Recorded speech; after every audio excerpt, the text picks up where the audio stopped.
everybody, and welcome to the District Update for Friday, August 21st, 2020. We have a number of topics to go over today, including new metrics created by Tarrant County Public Health and the Arlington Public Health Authority to help us determine when we return to in-person instruction. A reminder that registration is open now. We're going to talk about academics. What's different about the online learning environment now as opposed to the spring? We have some new information about the student meal plan, and we're going to wrap up with a VATRE. What is it, and why do we need it?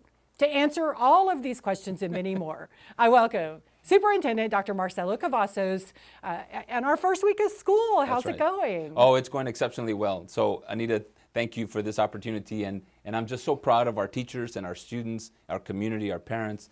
This week has started very strong. I was able to zoom into several classrooms, I think a total of 9 classrooms, zooming in, welcoming teachers and students. And so from pre-K to high school, these opportunities. And day one, highly engaging, building relationships, setting expectations, making sure that the rigor of learning is high.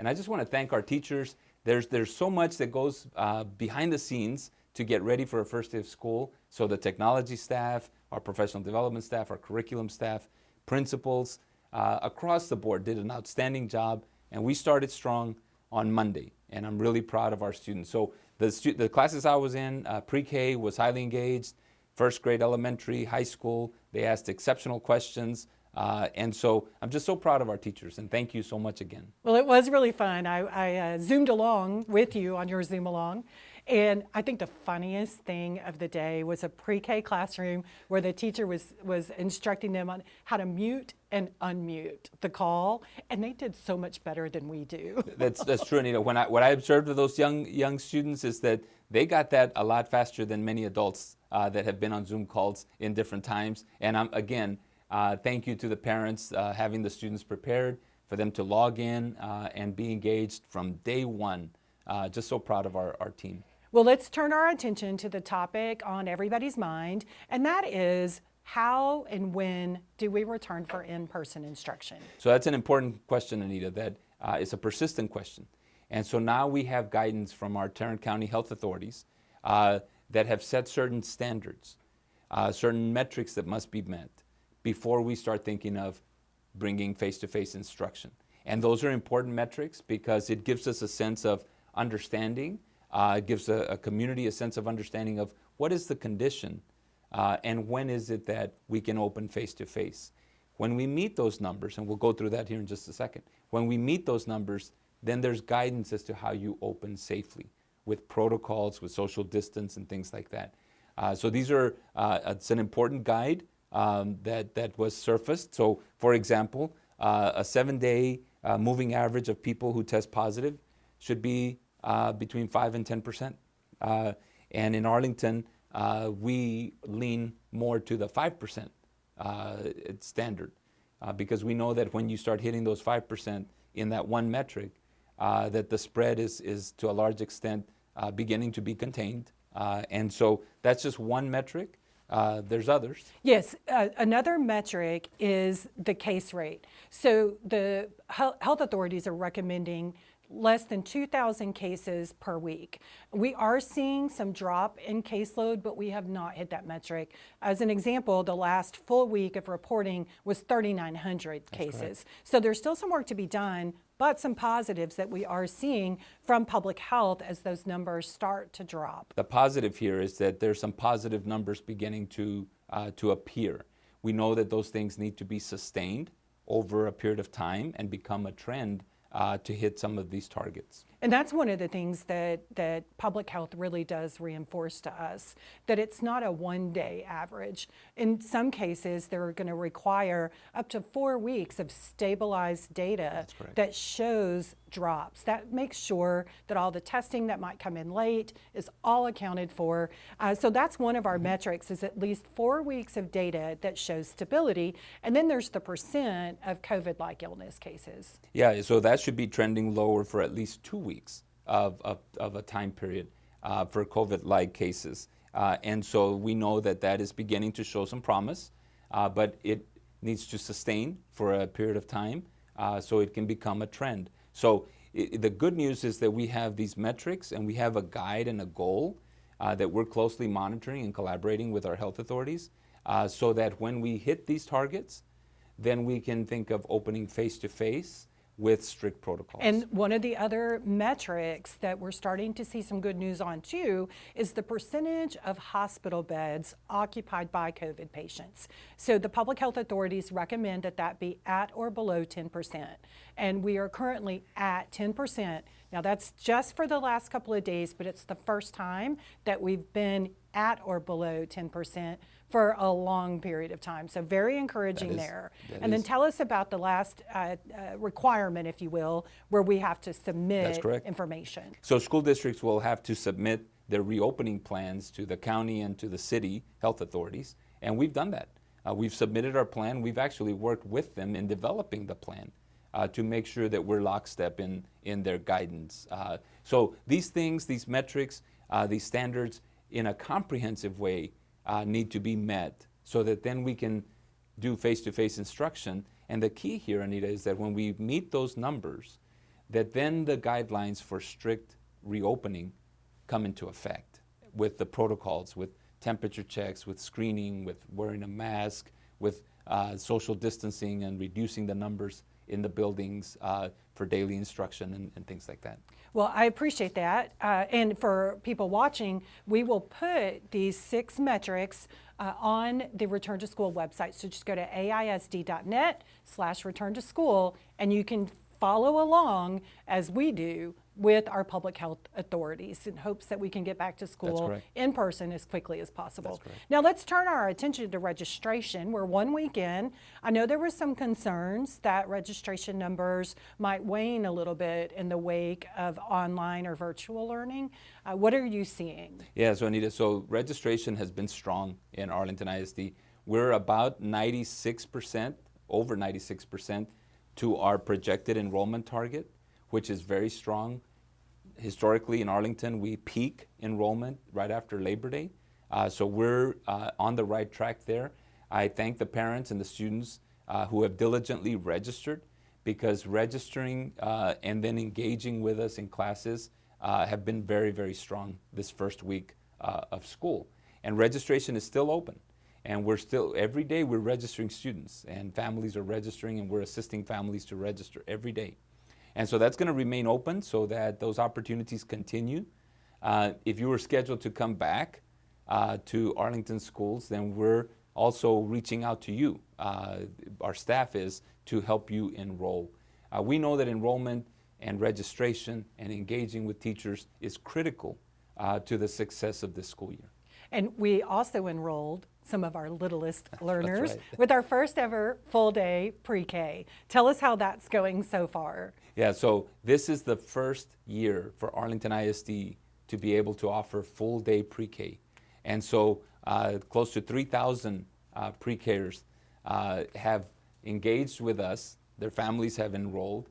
This is the class of 2034. That will be graduating in 2034. And so we're welcoming them into the Arlington ISD family. And I had an opportunity to visit with close to 200 pre-K teachers when they were doing their professional development last week. They are excited, they're engaging, they're prepared. And I'll tell you, if they can deliver online instruction in pre-K, then it's a challenge to everyone else, because everyone else can do that as well. So I'm proud of our pre-K efforts. We know that pre-K is an important part of our families' lives, because it gets students prepared to enter school, but also that there aren't any learning gaps. And so that's the value of full-day pre-K, and we're fortunate to be able to implement it this school year. So some parents have mentioned that they had concerns about putting their children in pre-K, that they wouldn't be able to stay engaged, and they might just wait till kindergarten. What would you say to parents about enrolling for pre-K, even though we're in virtual instruction? Yeah, I would say it is imperative to enroll. It gives the students a start in their schooling and academic progress early on. And so there's live instruction, there's group activities, there's active exploration, arts, experiments. There's a lot of engagement with pre-K, and so the time to join us in pre-K is this year, because it's a full day program, and our teachers are highly prepared. to do that. Okay, so not only are kids online learning in pre-K, they're going to get a special surprise. Tell us about that. That's correct. So every pre-K student will receive a backpack with their resources and supplies to be prepared for pre-K. And so that'll be an opportunity for parents, pre-K students, to receive supplies, but also as an encouragement and a motivation to stay engaged and enjoy the pre-K year, because it goes really quickly. Well, registration is open for students of all ages. Go to AISD.net/register and you'll find all of the information to get you started on the new school year. Okay, we're 1 week in. There were a lot of questions and concerns over the summer about virtual learning in the fall. A lot of conversations about the fact that it didn't work well for their students in the spring. Tell us what's different and what you're observing so far. Yeah, so in the spring, online learning was really crisis teaching and learning. We pivoted very quickly to try to deliver and surface online learning as a system. In the fall, it's very different. So as we started school, it's very different. We've spent a lot of time and energy preparing, making sure our teachers have the tools that they need. They have also invested a lot of time to make sure that the classes are of high rigor. So engaging lessons, daily attendance is taken. These are for grades, so we will be taking grades under these situations. There's structured schedules. There's live instruction every day for students. There's tutorials. There's counseling services, interventions, small groups. Many of the services that were available face-to-face, we're making available online. So very different than the spring, and I can tell just by the Zooms and the things that I've been able to engage in with families and with their kids and their teachers, that it is entirely different. There's a lot of activity, but also a lot of rigorous learning. Good. A couple of peace of mind questions for you for our parents watching. The live instruction does happen every day, but does a student have to participate or can they watch it later? Students don't have to be present for the live instruction. It would be ideal. That is the best time to be engaged with your teacher. But we know there's situations that come up that doesn't make that possible for all students. So the teachers record that live instruction and then students can go back and view that instruction. Attendance is taken every day and is taken in every class if you're in the secondary schools. And so attendance is important. Students have until 11:59 on any given day that we're in session to log in, to engage with us so that they can be counted present. We know that being counted present is important because that's how you gain credit to a large extent. That's a portion of the requirement for gaining credit is you have to be in attendance. So really important for students to engage every period and engage every day with our teachers. Well, let's turn our attention now to the student meal program. It looks a little bit different than it did in the spring and the summer. What's different about it and how do you access it? So we know meal services are important. Over the spring and summer, we served over 2 million meals, so we know it's a need. A couple of differences this time is that you have to be an Arlington ISD student and you have to be registered and have your ID or your lunch number to access the meals. We're doing that twice a week. So I want to remind everyone that meal service is available on Tuesdays and Thursdays. That's a change from the spring and from the summer. Tuesdays and Thursdays, the hours are also going to be different. So you can pick your meals up at 30 campuses on Tuesdays and Thursdays between 11:30 and 1:30 each day.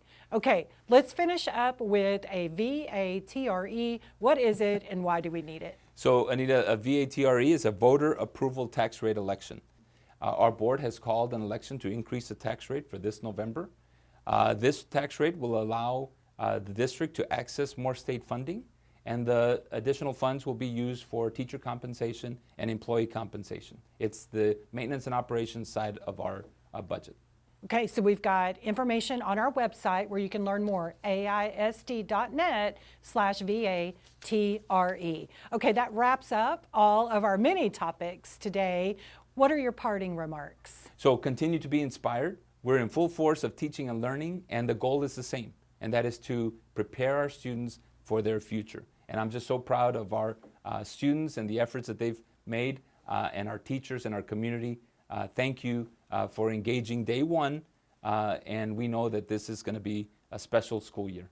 It will be indeed. We've got a wealth of information on our website, AISD.net/return to school. You can find presentations from board meetings, PowerPoints, our guidebook for parents that will outline protocols such as how to clean the schools, what do we do if someone tests positive, and information about when we'll return for in-person instruction. With all of that, Dr. Cavazos, thank you. Thank you, as always, for being a strong leader for the Arlington ISD. I speak for all of us in saying we wish you and all of you a fantastic school year. Thank you, Anita.